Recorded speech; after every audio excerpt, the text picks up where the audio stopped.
All right, we're going to call the July 28th edition of the Hermiston City Council to order with a declaration of a quorum. We have Councilor Duran and Councilor Barone are both excused. So join me in this flag salute, please. I pledge allegiance to the flag of the United States of America and to the republic for which it stands, one nation, under God, indivisible, with liberty and justice for all. Oh, so nice to hear that. Okay, City Manager Smith, are there any changes to the agenda? Outstanding. So first up on our agenda is a presentation from Farm City Pro Rodeo. City Manager Smith.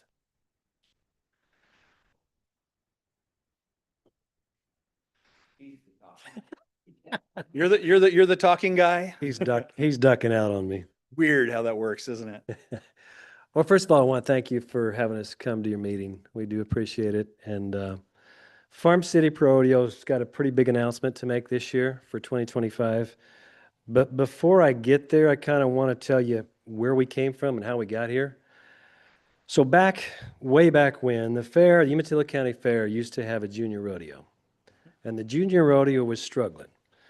So Butch Knowles had just won the NFR average in the PRCA in the Bronx Riding. So they were coming to a celebratory dinner at the fairgrounds. So in the process of doing that, the then fair manager asked Butch and David and their wives if they would consider putting on a professional rodeo because they were struggling with the junior rodeo. So they took the venture on, and the first Farm City began in 1988. So basically the theme, these two guys, when they started out, they had been to so many rodeos that they kind of knew what was best and what they liked wherever they traveled all over the country. So they tried to put together what we call a rodeo by cowboys for cowboys. And that's kind of been our theme for a long, long time. That first year, they added $1,000 per event. They had 3 performances. The total payout in 1988 was $18,000. That year, the NFR paid out $2.2 million. So to give you some perspective of what 37 years has done, a gallon of diesel back then cost $1.02 for a Chevy truck. A Chevy truck cost $14,000 back in 1988. And I'll get back to that at the end. But after that first year, the first 5 years in 1993, they went from $1,000 a performance to $5,000. The entries had increased to the point to where they had to add a 4th performance. So now Farm City became a 4-performance rodeo. The early years, they had been nominated 6 times for PRCA Small Outdoor Rodeo of the Year. Well, after 5 years, they had now jumped into a payout of $46,000, so they're climbing. At 10 years, they added $10,000 per event. That now jumped them into a large outdoor rodeo category. So the nominations for the small rodeo had disappeared, but the point was we never cared about a plaque. We wanted to be the very best that we could be. That was the whole purpose of what we were doing. After 10 years in 1998, with a $10,000 purse per event, our total payout was $180,000. In 2003, we instituted what was called back-to-back. And back-to-back changed rodeo forever. Back-to-back was done primarily to help our own causes for parking, because I don't know if any of you remember back then they were parking on the streets at the high school and it was chaos, and I'm sure the police department struggled and all of the above. So a back-to-back format allowed us to bring the timed event contestants in for their first head of livestock in the afternoon, slack we call it, and they'd come back that evening for their night performance. Some would go slack after, but basically you took 2 head of livestock in 1 day. It allowed them to travel to other rodeos throughout the country. It alleviated our parking, so it was a win-win basically for both parties concerned. In 2004, part of the issue back then was there was a lot of big names. You had Joe Beaver, you had some big name guys, Fred Whitfield and stuff, and some of them were getting drawn up in slack after. So basically, we thought about the concept of bringing 2 contestants from slack into a performance. because we've always felt that the fan was actually the most important person at the rodeo. They were the ones that bought the ticket, and unless they're happy, nobody's happy. So what we did is we brought some of these people, either local contestants or big name guys, into a performance so the fans could see them. We didn't want them running two head of livestock at slack because they kind of missed out on that. So to keep us growing, in 2007, we added $12,000 an event. In 2008, we thought, and there was a big push at the time for equal money in the team rope. And what that means is you got two contestants in one event. Well, years back, they would split the purse. They'd have to half it. Well, what we decided to do in 2008 is come up with equal money. And so the header and the heater were running at the same amount of money as anybody else in any other event. So it was a big push for us to get recognized amongst the contestants. In 2009, Farm City was one of the first contractors or first rodeos to feature multiple stock contractors. The idea being one contractor can't provide enough quality livestock, so everybody that enters has a good chance of winning. And we've always wanted to make a riding contest, not a drawing contest. So anybody that enters has a good livestock to compete on. They've got just as equal opportunity to win money as anybody else. With that, we received from the PRCA the inaugural Remuda Award. And what that is, it's recognition by the PRCA and the contestants out there competing for the best compilation of bucking stock amongst all PRCA rodeos. It was a nice little bronze. David and I had to share packing it home because it was pretty heavy. So it was kind of neat to get that recognition, especially the first one ever given. In 2010, we jumped again. We had a $13,500 per event. The reality is, if you don't keep competing with the prize money, you're not going to compete for those best contestants. So we got to keep growing. In 2014, we were contacted by a production company. They wanted to broadcast us on TV.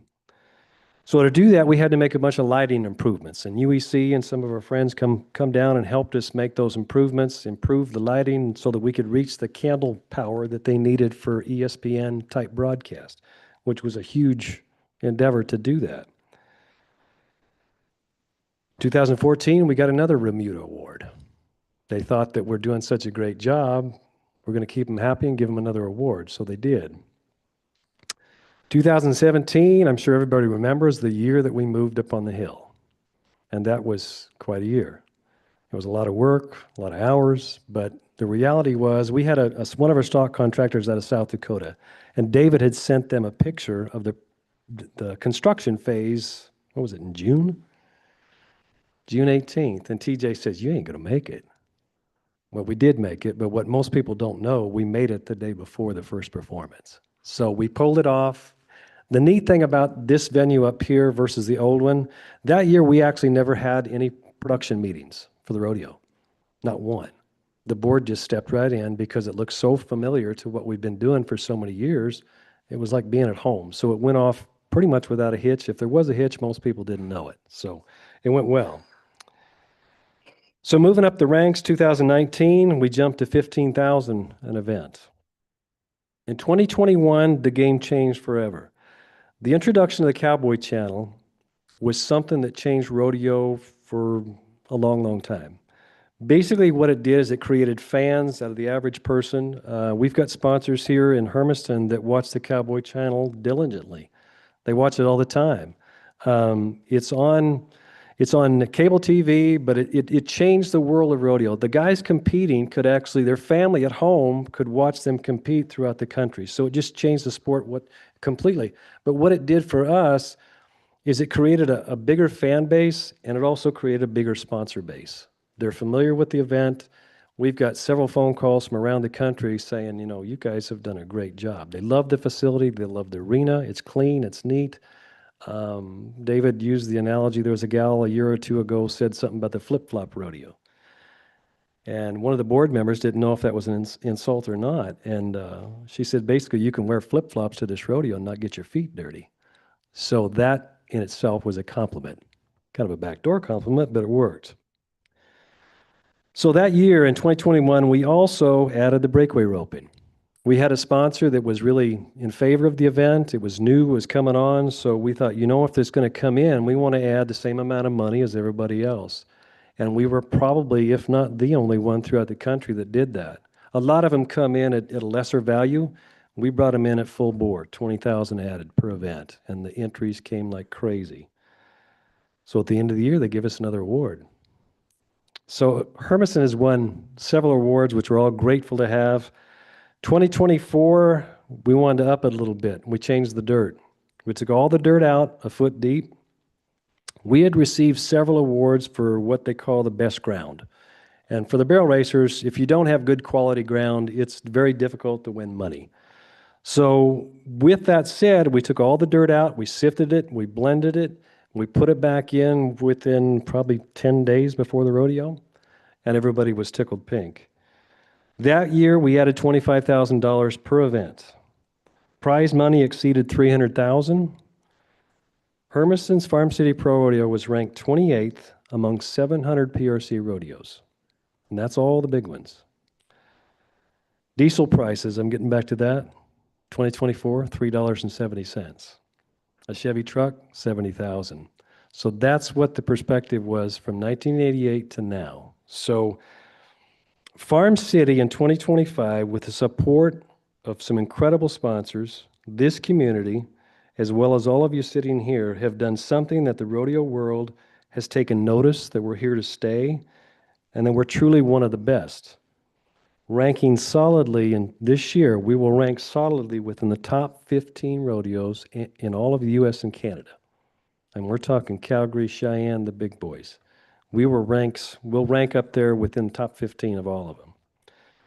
So I ran across a quote looking to research all this kind of stuff, and I saw a quote there, and I just typed it in. And I thought it kind of summarized where we're at.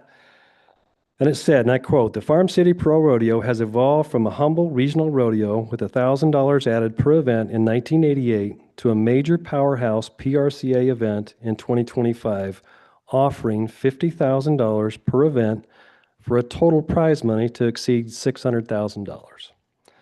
Dwarfing its early stature and exceeding major Northwest counterparts, only the elite rodeos are in the same league as Hermiston. Farm City Pro Rodeo has joined their ranks." At the end of that quote, it said, "This is an incredible growth trajectory." So I want to thank all of you for this community, for our sponsors, and I don't know how many of you know it, but our sponsors aren't from out of town. They're from Hermiston. So we're very happy to have them, happy to have you guys and believe in what we're doing. And with that, we would like to invite everybody here to come to the rodeo next week. It's sneaking up on us pretty quick. But yeah, thank you for your time and thank you for listening. Well, thank you, sir. I do know, having been along with the rodeo since its start, when it's, working with the sheriff's office, we've always been there at the rodeo too. So I remember its, as you said, humble beginnings, and to see what it has grown to today is beyond incredible. And that's due to you guys making it what it is. I mean, any schmo can put together a rodeo, so to speak. You guys have put together a show. And we appreciate that. Thank you very much. You bet. Yes, sir. We'd like to say, you guys all got your tickets and you chose which day you'd like. If, for instance, some of you are coming on Thursday and you let us know which ones, Mr. Barnett, we'd meet at a certain time. We'd take you behind the chutes to where you could watch the bull riding right there on the chutes, which is a whole different perspective of rodeo than what a person gets from being in the stands. So that invitation is open. So anyway, we'd love to have you come and have you experience looking at them big old bulls and them little guys getting on, and see how all of them get prepared to get on all differently. And it's something to see. Next week. It'd be Thursday. It'd be the Thursday perf. We're doing it with some others people on Saturday and Friday. So Thursday would be open. So if the city council, whichever ones are wanting to come, what we'd probably do is during the barrel racing, we'd have you meet at the Cheryl display there where their tent is, and we'd meet you there and we'd walk you around behind there. So we'd love to have you come. Thank you. Thank you. And so with that, yeah, if you have the opportunity to attend this rodeo, please take every opportunity to do so. I know Josh and I will be there, but a little bit different. So, yeah, if you guys can get down there and watch the show, it is something else. It's great. Any other comments on that? Thanks, guys. All right, citizen input on non-agenda items. Anyone wishing to bring anything before the council that is not on the agenda is asked to do, please do the following. Please limit your comments to not more than 5 minutes, state your name and address, and direct your comments to me. Yes, sir. Welcome.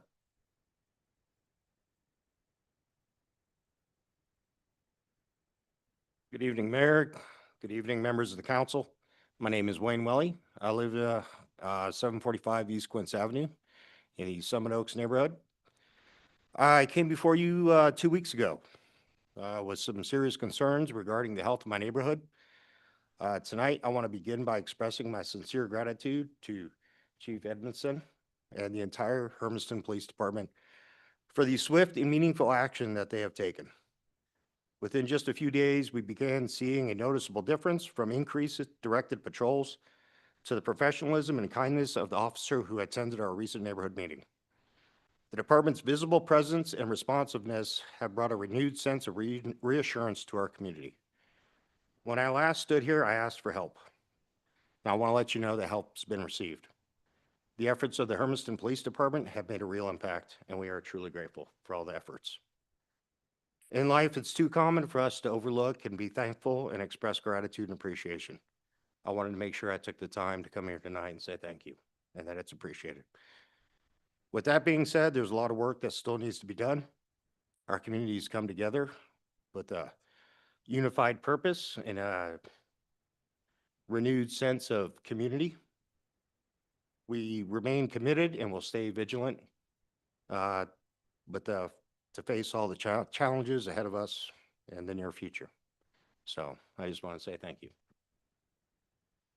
Well, that is, that's great to hear praise like that for us. You know, it's not often we get people that come back and express the gratitude for, you know, when they come before us. So, you know, Jason, and pass on to your troops. Thank you. And well done. Appreciate it. Any others?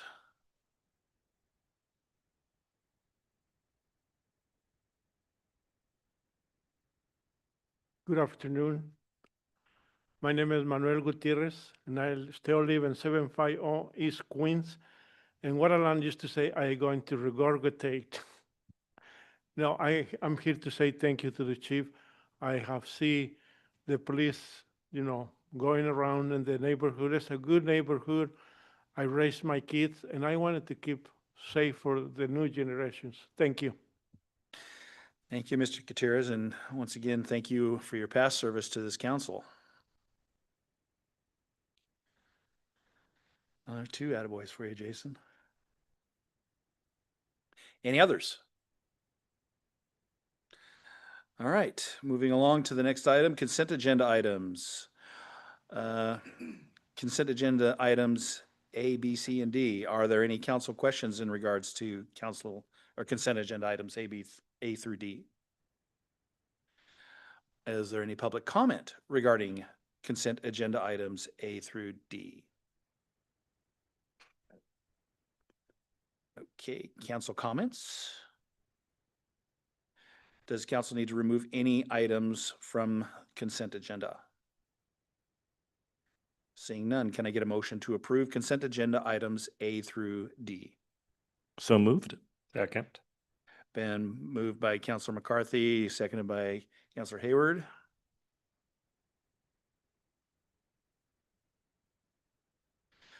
Roll call.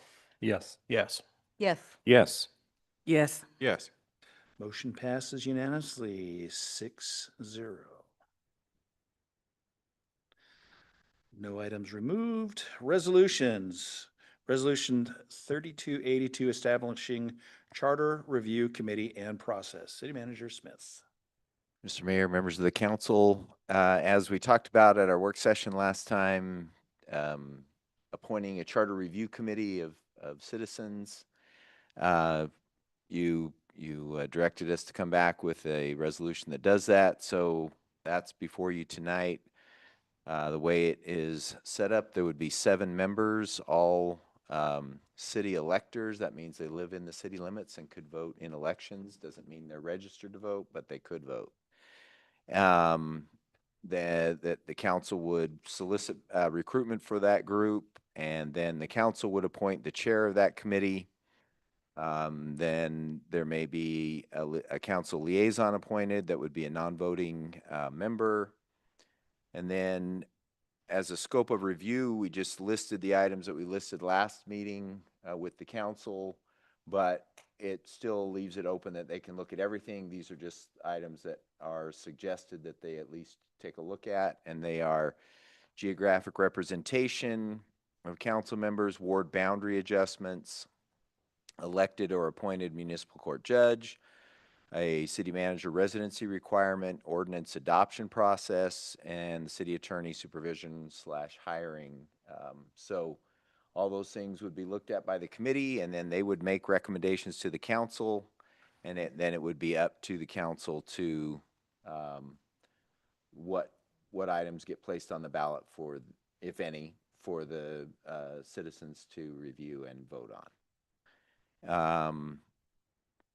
With that, I'd be happy to answer any questions.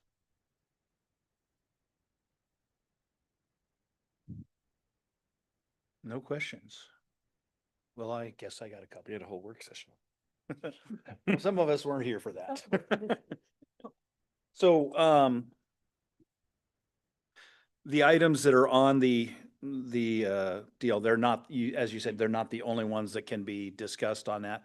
How would, if I read the resolution correctly, the council representative would not have any input into the matter.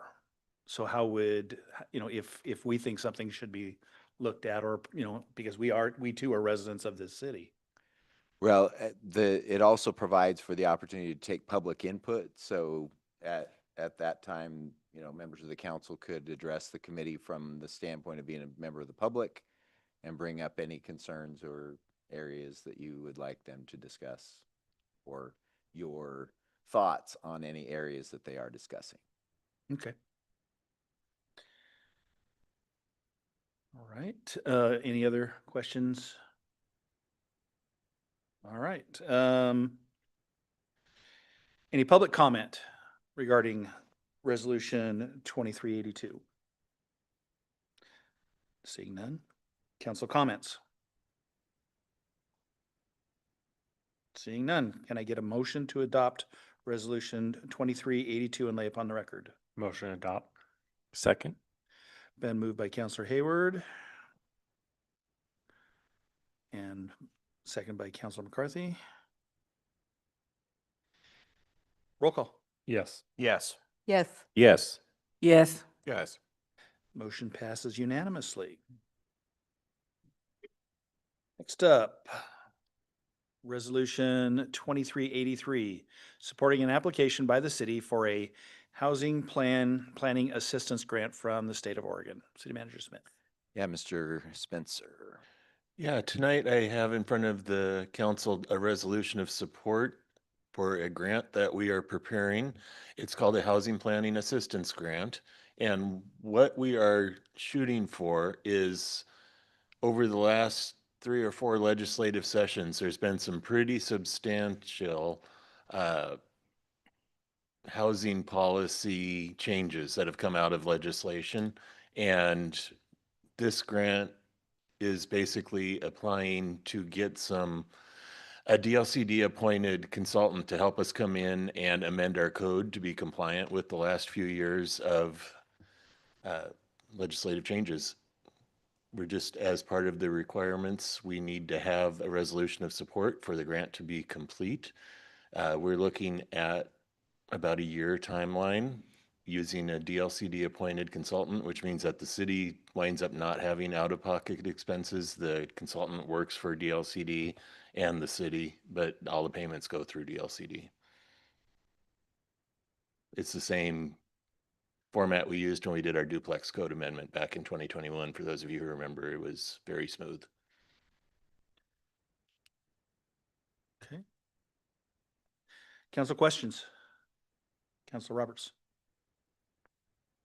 Reading this, it has an in-kind match, and I just want to confirm mainly so that we're all understanding that that does not create a budgetary issue for us. That's money that's already being expended out through personnel costs. And it's Exactly. tied to the. The hours that I put towards it or that the assistant planner puts towards it with preparing the reports, getting the meetings ready, things like that, those are the in-kind hours. So it's basically us doing our regularly appointed duties and not a financial. Perfect, thank you. Other questions? Seeing none. Public comment? Seeing none. Council comments? Okay, well, it sounds like it's a good idea, obviously. I don't see a downside to this. So, all right, can I get a motion to adopt Second. all that? Okay, it's been moved by Counselor Litton, seconded by Counselor Hayward.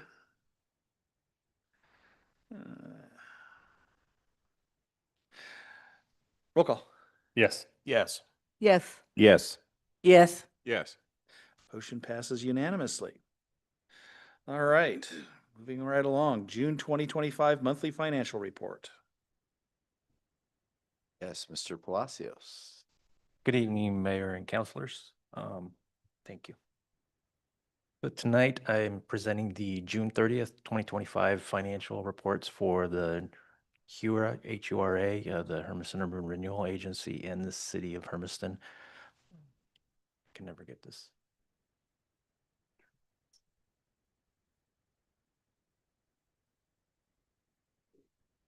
I thought it didn't like me. Anyways, so the North Hermiston Urban Renewal Agency, the right-of-way appraisals have been completed. As we previously reported, the anticipated bidding has been moved from summer to winter for hopefully better bids to come in. For the city of Hermiston, we are in month 12, at the end of month 12 for the fiscal year 24-25.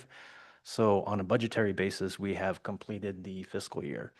Monthly revenues ended projection by a little over $1 million. So this was about 5% over that. And basically that was due to building permit coming in, revenue coming in a little higher than anticipated, some franchise fees exceeding expectations, and primarily and some other grant revenues that came in. Monthly expenditures were under projection by about 1.6 million on a budgetary basis. Building department permit activity resulted in increased turnovers for electrical inspections. This is good because that means more activities occurring in the city. This is primarily driven by AWS campus permitting. Special revenue funds, I wanted to touch base a little bit on the TRT fund because we are technically over budget for transfers made to other departments for various grants and things that we hand out and budget for and fund. And what happens there is we take an estimated guess, at the beginning of the year for budgeting purposes. And so what occurs though is that is a percentage of the transient room tax that's collected, which is exceeding what we estimated. And so we are technically obligated by ordinance to turn over more of those dollars to those entities that are affected by that, whether it's the grant funding or downtown projects, et cetera. So although it does technically go over budget, it is required by ordinance, so we have to turn those over as we collect them. We've included a summary for the EOTech. It is presented compared to projected, which is this case is 100% of the fiscal year. Actual revenues were about 1.3 million or 81% of budget. Some of this is due to timing for some turn reimbursements that we'll get for some projects that are occurring out there. So that should come in period, what we call period 13, and will be part of our closing process as those come in. Actual expenditures were about 2.6 thousand and 4.868 thousand over materials and service and capital respectively. And this is primarily driven by what I just mentioned. So a lot of those we captured as part of the supplemental budget. Utility funds, we ended about 947,000 over projected revenues, and this corresponds to what is supposed to be one-time septic revenue from AWS, but is still slowly trickling in. So we don't anticipate seeing much more of that activity for the upcoming fiscal year. For capital projects, I'll turn it over to Mr. Morgan.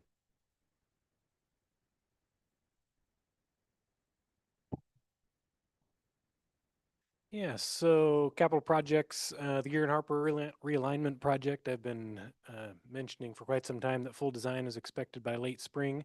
I guess consider this to be late spring, but just today. Of what year? Yeah, so that project's been entirely held up by, surprise, the railroad. So we've been waiting for quite some time. We finally got some additional red lines back from them, but I directed Anderson Perry this morning to get moving on actually beginning the full-blown design.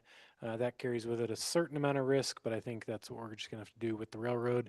They're not really going to respond until we, I think, show up with shovels in hand to start digging. So I feel good. We're on track to construct that project next summer. So we really need to get started on doing the actual design now so that we can get that project out and advertised in approximately November timeframe, so we can open bids in January and get the project constructed next summer. So that one is finally moving off of that point. The North First Sidewalk project, again, waiting on some feedback from the railroad specific to acquiring some additional right-of-way. The regional water system backup generators, design's moving along. That's, again, going to be just a long-term project because of the lead times on generators. Well number 6 chlorination structure, design continues on that one. There's been a little bit of a design change in terms of how we handle the chlorine, and that has changed up the design of the building a little bit, so that's why that one's a little bit behind what we were originally anticipating. But that project isn't nearly as susceptible to seasonal changes in the construction, so we'll get into that project into the winter. Shouldn't put us too far behind. The Aquifer Storage and Recovery Project, really there's two kind of stages to that drilling project, what they call an upper borehole and a lower borehole. The upper borehole is where we're going through most of the intervening aquifers to get down to the one that we actually want to be in. So we have now reached the aquifer that we want to be in. Now the contractor has spent the past month or so reaming out that upper borehole to be a larger size, and then from here, starting here in the next week or so, they'll begin to drill the lower borehole, which will take us to the actual depth that we want to be at. And right now we're on track to hopefully get some pump tests the end of August to actually see how much water that project will yield. So good, we're on track there. Well number 4 controls project, again, that one we were really waiting largely to get through the summertime because we don't want to take well number 4 offline when we're producing the most amount of water that we need for the year. So the well number 4 control project continues to move well in the sense that we didn't anticipate too much work to take place this summer. The only thing I have on the capital projects on this slide is the hangar replacement project. So the kit actually was delivered last week. So that's where they, kind of like an erector set, they just deliver a giant metal structure and they delivered it up to the airport. So the contractor should begin physically erecting that and going vertical on that project here in the next week or so. So hopefully we should be able to accept some tenants finally this fall. And the library construction's moving along well. Starting to see cabinets installed. Most of the initial painting has been done. They'll be starting flooring in the next couple of weeks. The elevator is under updates. They've got the new machinery to update it to current standards in place, and they're working on the interior. Just all kinds of things are looking really good. The stairwell's all in place. They haven't put the upper guardrail in place yet, but just it's really starting to take shape and can recognize kind of all the changes that we've been planning. So very excited. Still shooting for a mid to late fall opening. I'm not going to say a month yet, but it's getting closer. The ARC, we're really basically completed until we finish the Public Safety Center, and then we'll do a little bit as we move out. And on the Public Safety Center, interior framing is nearly complete, and the outside hardscape. So they're starting to tear up the parking lots. They're going to level out some areas to create more parking, going into some of the leased area that we've just leased from the school district. So that will start to take shape. And right now we're scheduled to go take a tour on August 25th. So that'll be not the next meeting, but the following meeting, and get a chance to walk through and see the progress on that. And with that, happy to answer any questions. Council questions? Councilor Kelso? Yeah, thank you. I wonder, Mr. Palacios, if you could talk a little bit more about the EOTech financial situation. I see, I'm looking at page 9 of the report, and I'm looking at the miscellaneous, and that variance for miscellaneous income is pretty large. And you said there was a timing issue. Is that what that's down to, or? Yeah, I just need a second to get to that portion of the report.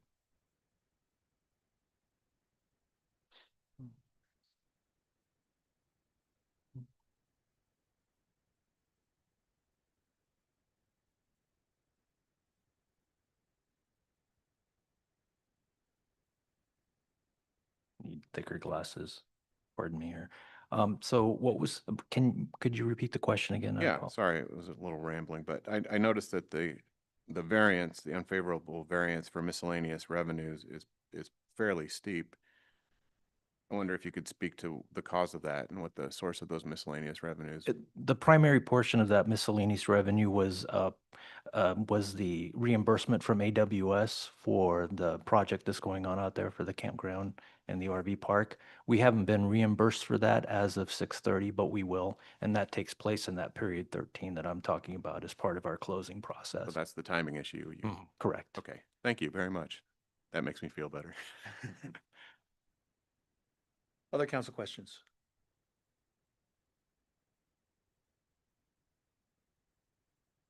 Seeing none, public comment on the June 2025 monthly report. Seeing none. Council comments? Seeing none. Can I get a motion to accept the June 2025 monthly financial report as presented? So move. Second. Been moved by Councilor Meyer, second count by Councilor Roberts. Roll call. Yes. Yes. Yes. Yes. Yes. Yes. Motion passes unanimously. July 2025 quarterly investment report. City Manager Smith. Yeah, Mr. Palacios. Mr. Palacios, I'm back. you're back. This is the first time I'm presenting the quarterly investment report for the city of Hermiston. This is something that we're going to do going forward on a quarterly basis, and the format has changed quite a bit from what I understood, what was previously presented. So, but since I'm new to this in presenting this report, I wanted to give just a little bit of a 30,000-foot view of what the investment policy and strategy is for the city of Hermiston. So the current investment policy that the city has implemented has been around for a substantial number of years, but was readopted and looked at back in February of 2019. and that's the current version that we work under. We periodically review it and update it as deemed necessary and change. We're currently working on that, but the investment policy that we have in place is consistent with other municipal governments and what is done and is compliant with state regulation. Because we are a municipal government, we fall under pretty stringent policies and rules of where the city can invest its extra cash. So although I've tried to implement a scratch it lottery policy, I've not been allowed to do that. So I think that would make you as a council happy. So I would hope. But the primary objectives of the city's investment policies are to safeguard the principal that we have, the capital, the cash that we have to invest, liquidity, because there are times when we need cash flow for projects or for indebtedness or all different measure, or just daily cash flow, depending on payroll. Yes, very important. Payroll will be good. I'm reminded of that on a daily basis. But, and then return, which takes into consideration the safety of that investment and then as well as the liquidity. So although we're trying to maximize the return and the yield on these investments, we have to keep in mind that our investment has to be fairly liquid and then also safeguarding that principal amount.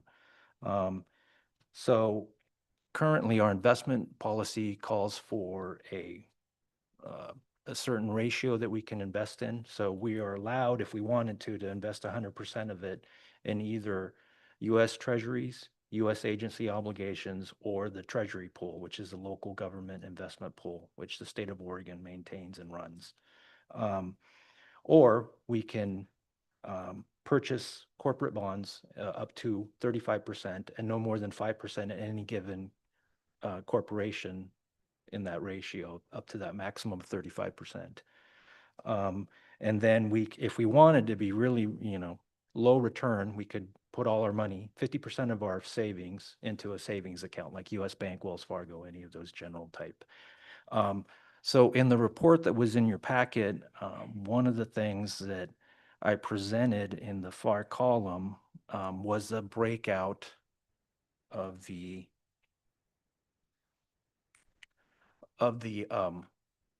portfolio ratios. And as you can see, for example, our corporate bonds are at 28% of our total portfolio. So we're well within that policy range, and we're maintaining 7% below what we can invest in corporate bonds.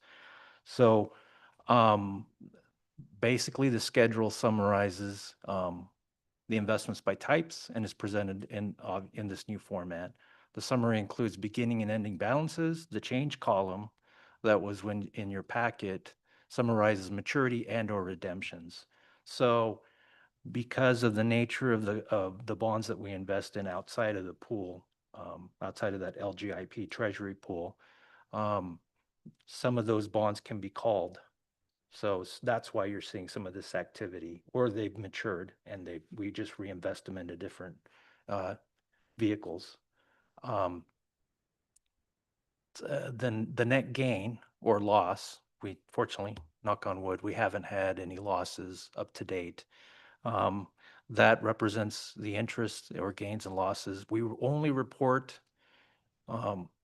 excuse me, on our general ledger on an annual basis, the actual gains so we record those on an annual basis, but they're being recognized here for reporting purposes. The fees column are transaction fees or advisory fees. We are only on an annual basis. We pay for we have an investment advisor, and he charges us on an annual basis less than 0.3 basis points or less than 1/3% for major transactions, for major advisories, not for each transaction that occurs. The percentage of portfolio, as I mentioned before, reports the ratio of each investment type in the city's investment holdings. As you can see, for example, we have approximately 63% at the end of June 30 invested in the treasury pool, or a total of $16 million, with the remaining balance of $9.8 million, or 37% of the investment portfolio invested in corporate bonds, municipal bonds, governmental bonds, and a money market account. And the money market account simply serves as a holding account for when those maturities happen, and then they're reinvested. So one thing that's kind of unique that happened at the end of June 30, just strictly due to timing at the second bullet point there, we had $66,000 mature in municipal bonds. Typically, I would reinvest those immediately, but with the timing, they happened like on June 29th. So they were there and reinvested in July of this year. So there's just a bit of a timing difference. Typically, that column would zero out because as soon as they mature, we're reinvesting them. Interest, as I mentioned before, 9.5 million redeemed from the LGIP account for funding of ongoing capital projects. Those are the various projects that we have going on in the city, the library, and the public safety building. So those are monies being pulled out to pay for those cash flow of those projects. And then interest earnings for the quarter ending June 30th was around $380,000, of which 114,000 of that was from the investments we have outside of the treasury pool. So the average interest earned totaled 2.6%, and the reason the LGIP at the end of June 30 was for that quarter earned approximately 4.3% interest, and due to the timing of the investments that we have in our portfolio, of the $9.8 million that we have invested in different corporate bonds, et cetera, approximately almost $3 million of that, or 33% of those investment holdings, are well below 2%. Most of those will mature in November of 2026, but we still have some of those bonds that we purchased during the COVID era that are coming to mature. So as soon as those clear out, most of the investments will be north of 3.5% in those holdings. Of course, as I'm sure you've heard in the news, the Fed is expected to cut rates, so we'll be seeing some of those rates trend down. Right now, our strategy is to try as much as we can safely purchase as high a rate of return, 4.5% or north of that, and to maintain some better earnings. But we will start to see that trend down, which I will report in future reports. So if there's any questions, I'd be happy to answer them. Councilor Lynn? I just wanted to make sure that I understood that, you took down the screen. The amount of money you said you took out here, let me look on here, was $9 million, and some of that was to pay for the library. Yeah, 9.5 million.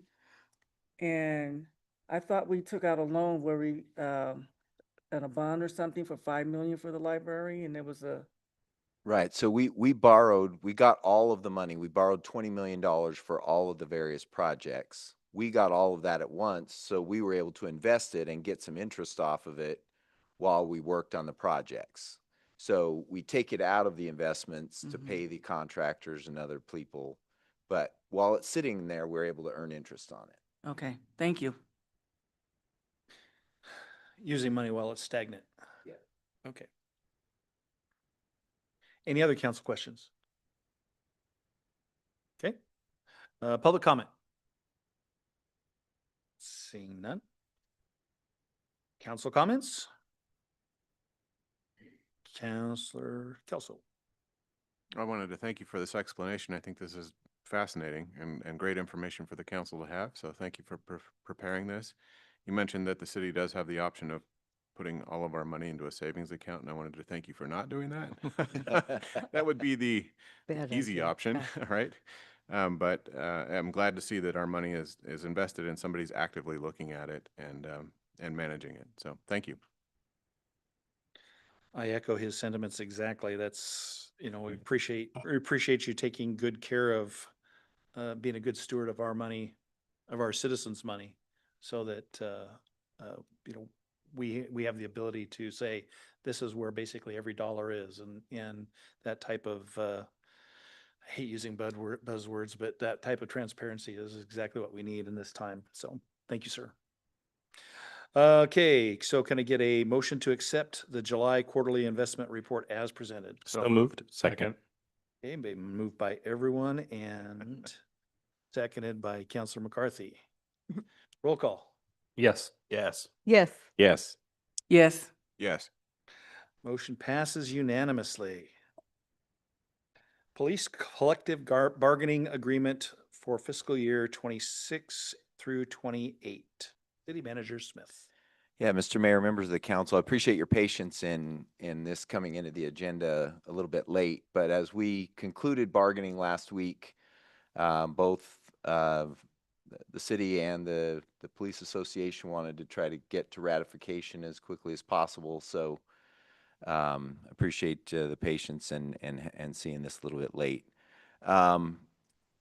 There are a number of language changes, and I summarized those in the staff report. I'm just going to highlight what I would say are kind of the most high level of those changes. One of the things that's probably one of the most remarkable or things to take note of is that sergeants were added to the collective bargaining. That is something that was allowed by state law recently, and so we worked with the police association to bring them into the same bargaining unit as the rest of the officers, and it was a little bit bumpy as we were both trying to figure out exactly what we wanted, but I think we came to a good solution that'll work for now. I think there'll be some changes as we look at that going forward after this 3-year agreement. Another item, during the time of our last bargaining agreement, we worked with the union on a memorandum of understanding to combine what was formerly holiday pay and vacation into a paid time off category. It was just easier. It really was all the same. It was time off. And so we just combined what they were accumulating in both of those and put it into one. And so those changes are reflected in this agreement for the first time in the agreement. We did a memorandum of understanding with the union to implement that during the middle of the last agreement. Then one of the first financial changes was we had been doing a matching program with deferred compensation, and where if they made a contribution, the city matched. Now we're going to where the city's going to make a contribution and they can contribute as well. We felt like it's a kind of a good long-term policy to try to encourage that savings from the beginning. We've been adding a lot of new officers, so kind of changing the way we're doing it hopefully will encourage them to participate as well. But it's kind of a savings program set up for them. We clarified some language related to callbacks, and particularly when it's a more of an informal callback, not, hey, we need you to come in, but hey, do you have 10 minutes? We need to ask you a couple questions. We just clarified that time will be, whatever. If it took 15 minutes, that's what they get paid. If it took a half an hour, that's what they get paid.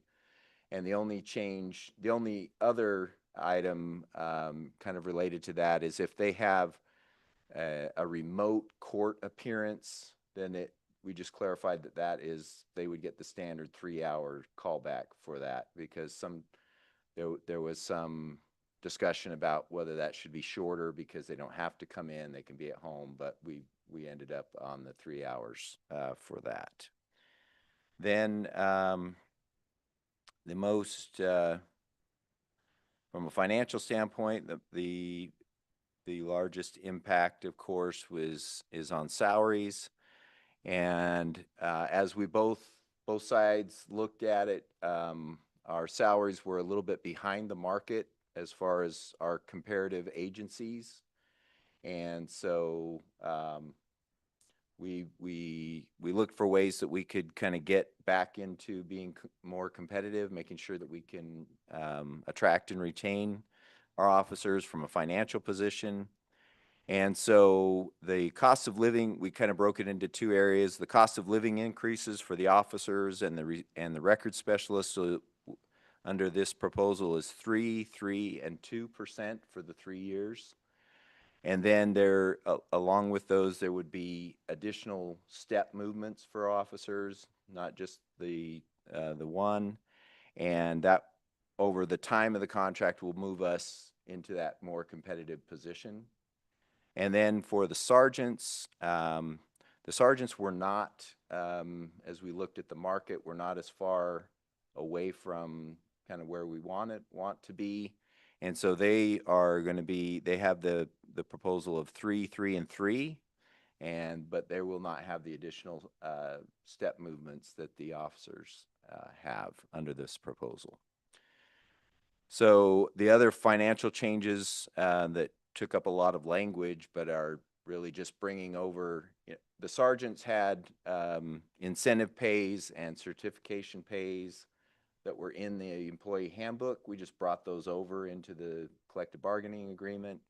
And then, so that really stayed the same. And then the other final item we added was longevity pay. And we added at 10 years a 2% bump, 15 years 3%, and at 20 years a 4%. So, and that is time with our department, not just time in law enforcement. So we're trying to encourage folks to stay longer term. And then the last one, it really isn't a big item, but it addresses kind of an immediate concern that's out there or issue that came up. The Government Ethics Commission made a ruling that that food and beverage provided to employees could be considered a gift under the Ethics Commission. Like even if we just provided coffee for the officers or employees to use, even that would apply to you. Obviously, the contract doesn't apply to you, but just providing the meals could be considered a gift, right? So the League of Cities disagrees with that, and we're going through a lot of things from that standpoint. But from this standpoint, we put some language in here that basically says incidental food and drink are a part of your compensation package. And that makes it so it's not a gift, so the Ethics Commission doesn't have any reason to worry about it. That it does bring up a possible issue of IRS implications, but we're saying it's de minimis. It's not anything that needs to be worried about. So we think we're covered, but our attorneys felt like we needed to add that into, and we'll be putting that in our employee handbook as well when we bring those changes to you later this year. So with that, I'd be happy to answer any questions. Councilor Linton. I don't have a question. I have a statement. Can you remind them that, yes? Comments are at the end. Questions are now. Sorry. Okay, I'll formulate a question. Is it possible for you to say that Clarence Thomas accepted thousands and possibly millions of dollars of gifts? Thank you. I'll just let that go. Okay. That doesn't have anything. Any other questions? Councilor Roberts. It just dawned on me as you're talking about the increases, the 3, 3, and 3. Is there a potential now for wage compression, and are we going to have to deal with that? We actually had that conversation at the table, the bargaining table, and because some of these changes are new based on how we're bringing the sergeants over, those types of things, we felt like, and we tried to look at the percentages, and we're ahead by a good amount now. With what we see, what we're projecting, we should still be ahead, but we thought at the end of 3 years, we could have a more meaningful conversation to make sure we don't end up with that. Okay.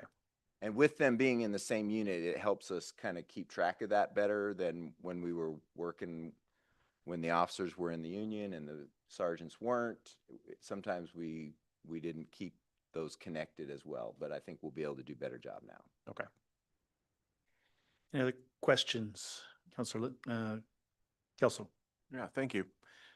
I'm interested in the change in is it a retirement contribution plan? So the city is going to put money into this retirement fund, something that's sort of an equivalent of what a 401k might be, I presume, in the private Yes. sector. They're going to do that without having an employee match those funds or contribute anything at all? Correct. What's the percentage that the city is going to contribute? 1%. And this is on top of any PERS retirement that may Correct. come down the line? Okay, is this common in other police agencies? According to our labor attorney, yes, it's started to become a lot more common. Okay, And we already had a deferred compensation program in place. This is just a different approach. And actually it saves the city money because it's not counted toward PERS in the same way as a match would be. interesting. Okay, thank you. And also, is the language that we've seen, is this the final language? No, and that's why I appreciated your patience, because we took what we call the TA, the tentative agreements, as we went along. So it has all the language, but there will be a cleaned up document where it's all together and looks pretty. Thank you. Page 24 has pretty egregious typos in it, so. Yeah, and Counselor Roberts helped me out with some of those. Okay, So. all right. Thank you. Those are my questions. Any other questions? Okay, Councilor Linton, you had another question? He stole mine again. Okay. All right, public comment.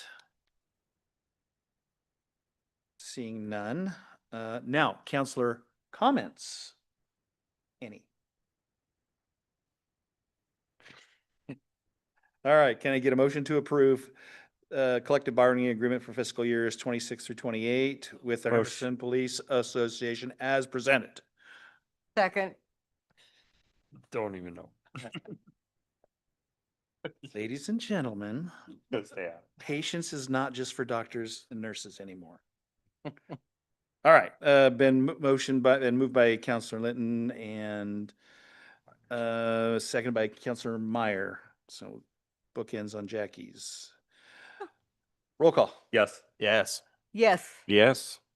Yes. Yes. And I would vote yes if I could. All right.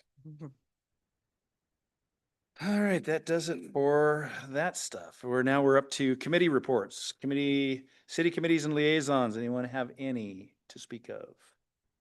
Counselor Roberts. I attended the library board meeting back on the 23rd. We reviewed the photos that Mr. Smith had mentioned. I think you guys also got copies of those emailed out, so it is looking really, really good. Circulation for this last year was down about 7%, but they figured that's actually pretty good considering they're in a different building, so 7% is actually not too bad. But the amount of cards that they've issued is actually 6% higher than last year. So found that kind of interesting. They had a good showing at a reptile show at the community center for the kids. Apparently there's a picture of a bunch of kids holding a large snake and beaming into the camera. That would not be me. I would not be one of the smiling ones, but I'm glad there are children in the world that find that fascinating. They filled some of their new positions as they're gearing up to finish the renovation and start moving new books, and so they've got some good applicants out there. And they're just planning for like I said, I also won't mention the potential dates that were out there, but they are gearing up for the plan to move back into the library, and so those preparations are starting to take form. So all exciting time at the library. So Who would have thunk that the library would be an exciting thing, right? Who knew? Well, way to go, Mr. Rose. Okay, any other council committee reports? Well, I will then. We had the Public Safety Committee meeting here. It was a long drawn out affair of 7 minutes.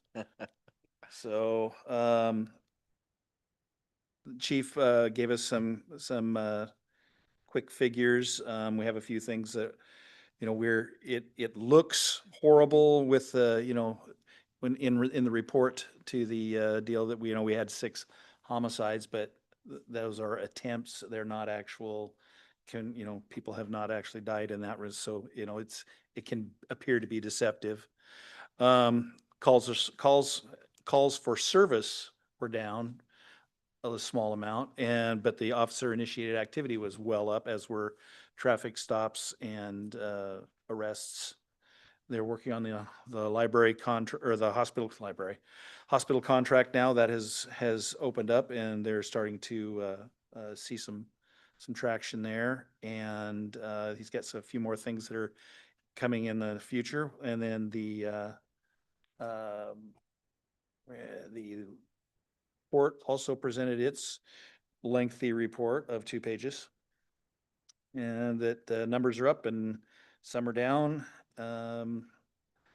Their turnaround time, which is, one of their true metrics, is at 19 days, and from interaction to court adjudication, which is considerably better than in the past. And that's a tribute to the hard work that they've been doing. They also had reported that one of their folks that behind the scenes went from being on the court side to the finance side. So, a little bit of jockeying for position within the city.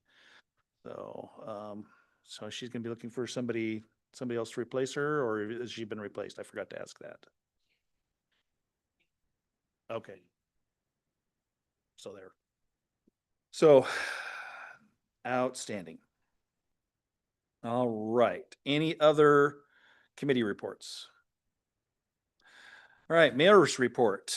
First off, thank you, Council President McCarthy, for taking my place last meeting. It allowed me to spend some valuable time with my other half in a very, very tropical location, which was so nice. Also, big shout out. I hate doing shout outs, but I got to say, yay for the Little League girls softball team, how well they did. Heartbreaker at the end, but man, I wish they were here so that we could, tell them that we are very proud of the hard work that they put into it, and they represented our city and our region exceedingly well. So well done to the Hermiston Girls Little League softball teams. And I think we still have one out there. Not sure, but okay, coming up also, one of the things I received is a thank you card from the Shermans for thanking us for the dedication, or their deal on the park. And I'll read this as it says verbatim. To Mayor Primer and Hermiston City Council, we would like to thank you for the honor you have bestowed on us by naming the new park Sherman Park. We are very humbled and grateful to live in such an inclusive community. We are especially pleased that in the future, so many children will be able to enjoy themselves in a beautiful and safe place. Thank you so very much for such a great honor, Rick and Karen Sherman. So that's goes to all you folks for that as well. They've done so much for the community, and I mean, if there's I hate to say a least that we could do, but I mean, quite frankly, that's just a statement for the people that we have in this area. So, next up, we've got we got all the festivities from the fair. We have National Night Out coming up. We have the fair parade, which is this Saturday, 6:30. Lily has put out the email. Shirt of the day is red because the new ones haven't got here yet. So, if you do not have, if you don't have a red shirt, you can see Lily, or you can No later than 6:30. be there before 6:30, please. Pretty please. Also coming up, the medallions out there being looked for, I'm assuming still being looked for. So that goes along with National Line Out, and we still do the ice cream thing for the winter for the block party. You got that? You're gonna be talking about that? Okay, we'll get to that. And then, of course, fair and rodeo coming up next week, thanks to the rodeo board for coming in and giving us that presentation. I know there's a whole lot of other stuff going on this time of year. You know, Hermiston, watermelons are out there. Go get them. We have Fun Fest coming up too. Melon Fest. Melon Fest, I mean, sorry. So, other than that, that's it for me. Council President report. You did all the events I was going to mention, so just want to encourage everyone. I know a lot of us will be out at the fair, pretty much almost fair and rodeo almost every day. So come say hi and have a great time. Oh, for those of you interested, also the cutest baby contest is now moved inside the EOTech building. So if you're going to be there for that, air conditioning. So I know Mr. Morgan's going to be a judge. I know I've already identified him. So any babies that don't get selected, blame him. There you go. So many questions. Don't go to the fair directly after that because you'll see all of those moms following you. There'll be air conditioning. There'll be less in. Okay. What else? Anything else? All right, council. Any council reports? Councilor Kelso. Yeah, thank you. And my condolences to Mr. Morgan. I was a judge one year, and I'm pretty sure I still get the stink eye in the grocery store occasionally. It's the original no-win scenario, so congratulations. I'm happy to report that on July 18th, we had the foster kids pool party for Umatilla County at the Hermiston pool, and the Pendleton Kiwanis came over, and the Hermiston Kiwanis helped to make food and serve food at the event. And I just wanted to give kudos to the staff of the pool. These people, the lifeguards are, you know, young people, certainly way younger than me, and high school and college age. And every interaction I had with them was, yes, sir, thank you, sir, you're welcome, sir. And they were just incredibly professional and well-spoken, and just did a great job. So I wanted to thank Mr. Arts for his work in that and his staff. And I wanted to thank the pool staff because they were incredible for that event. So thank you. All the foster kids had a great time, and their foster parents did too. So it was an awesome event. For those of you interested in watching the Hermiston School District IT department, which I'm intimately familiar with, the brave interns of our department will be live streaming the livestock shows, the youth livestock shows at the fair. So if you'd like to watch sweaty kids, sweaty animals, and dust flying everywhere, please tune into the fair's YouTube channel during Wednesday, Thursday, and Friday of the fair, and you'll see all of those things and more. So I just wanted to give a plug for that. Thank you. That's all I have. Ms. Linton? I just wanted to say I was very impressed when I was at the swimming pool, and this happened this year, and I think a couple of years ago. The whistle blew twice, and I seen all of these young lifeguards running out. It was very impressive to see how they responded for children that decided to go in the pool that was over the water over their head and can't swim. But I was very impressed with that. Just want to say that. Excellent. Any others? Council comments? Seeing none? City Manager. Yeah, so National Night Out, we're going to try, I think we're trying a little differently this year. We're going to be at the community center instead of in the neighborhood. And so 5:45 on Tuesday, Lily will send a calendar invite to make sure you remember.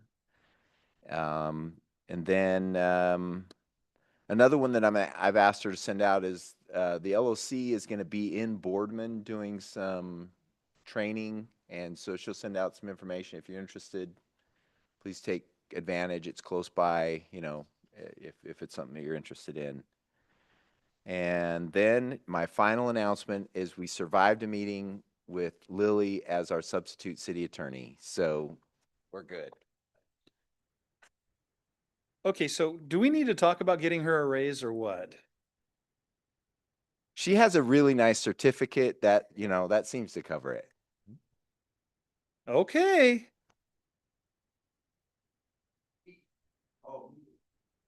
And then still going out to the neighborhood. That way we'll know where we're going. Makes sense. All right. Any other We are adjourned.